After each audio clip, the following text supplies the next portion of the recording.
Hello everyone, আসসালামু আলাইকুম। সবাই কেমন আছেন? চলে আসলাম আবার আপনাদের মাঝে অ্যানাদার ব্লগ নিয়ে। সেটা হচ্ছে ভাই ভাবির বিয়ের পরে আহ, তার সাথে আমি লং ট্যুরে কোথাও যাই নাই।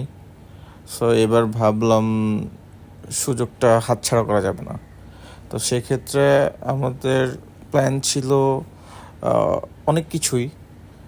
আমার তেমনি কোনো কিছু এক্সপোজ করে নাই। আমার ফোন দিছে, আমি তখন বসুন্ধরার বাসায় ছিলাম। দেন আসলাম গুলশানের বাসায়। আসার পরে বললো কি আমরা ঢাকার বাইরে থেকে ঘুরে আসি, একটু কাজও আছে, কাজ করাও হবে, একটু ঘোরাও হবে।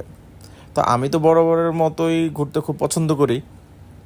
আর হচ্ছে আমার তেমন কাজ টাজ ছিল না।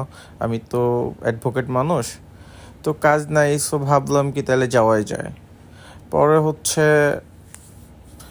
ফ্রেশ ট্রেশ হয়ে শাওয়ারটা নিয়ে গেলাম গ্যারেজে যাওয়ার পরে হচ্ছে এক গ্যারেজ থেকে আরেক গ্যারেজে গেলাম, কারণ হচ্ছে আমরা গাড়িটা চেঞ্জ করব। তো